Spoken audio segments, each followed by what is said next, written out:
Bella a tutti ragazzi, ben ritrovati un nuovo video rispetto di calciomercato, Batman napoletano.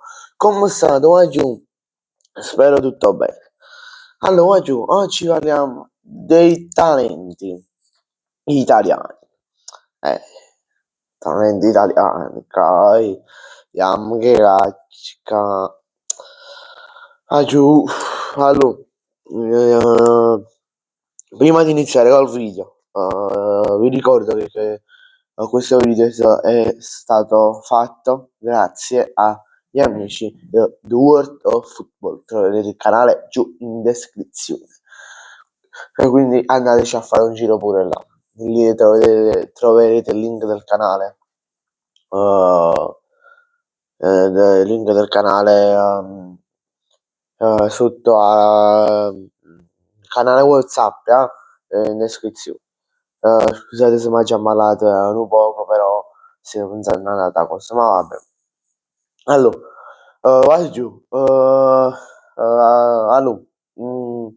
talenti italiani al momento che partiamo da quelli che sono esplosi all'estero, come per esempio Nico Coppola, ex Verona, Leoni per esempio,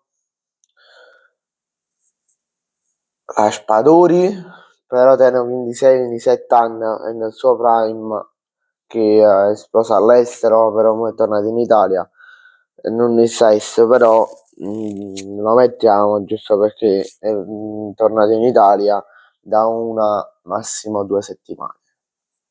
Quindi tra virgolette lo calcoliamo come ancora talento estero, ma vabbè.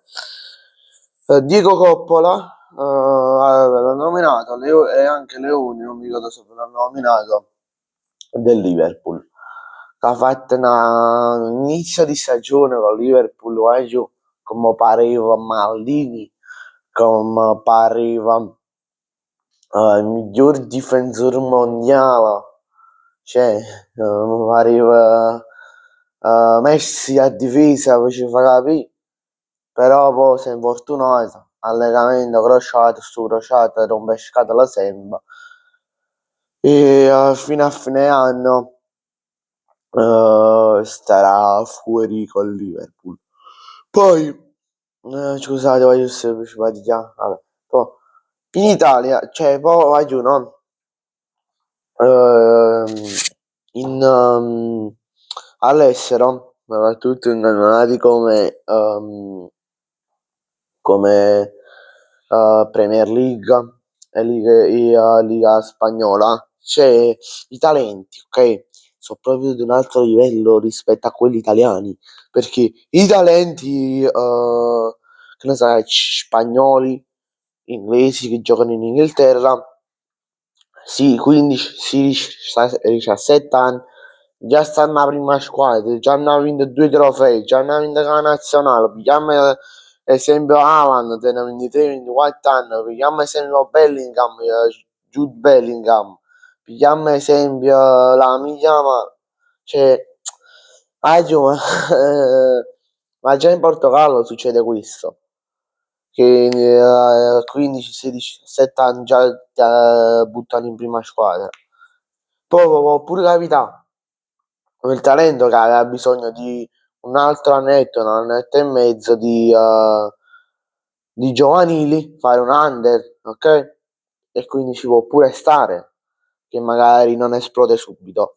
Però, ok, qua, ok, come Vergara, ok, vediamo esempio Vergara, giusto per...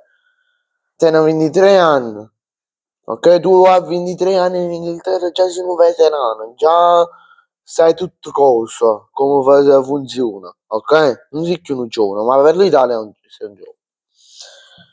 Oggi questo è fortissimo. Se lo scoprivamo prima dell'infortunio, oggi questo era ancora più un mostro, oggi era ancora più un mostro, cioè, rendiamoci conto. Scusate un attimo che mi stava cadendo il microfono. Vabbè. Cioè, una cosa incredibile. Vabbè. Poi vai giù. In Italia ok? Ci sono diversi giocatori, talenti che stanno pure facendo benissimo, come Pio Esposito, terrà una ventina là, poi Frata, poi Palestra anche, Ambrosino però è stato messo fuori rosa, non l'abbiamo vista poco, Vergara, beh, Camarda, poi per dirne un altro, Bellanova che a tutt'oggi è titolare in nazionale, poi si fa capì di nazionale maggiore, ma vabbè in Italia se non porti un nome dietro sulla maglia come Daniel Maldini non sei nessuno, quindi oggi stiamo a parlare veramente. Vabbè, oggi io vi saluto, oggi usciremo alle 6, 6 e mezza, con un po' di notizie di calciomercato. Oggi usciremo, vi ricordo di iscrivervi al canale, attivate la campanella e lasciate un bel like. Ciao, aiuto.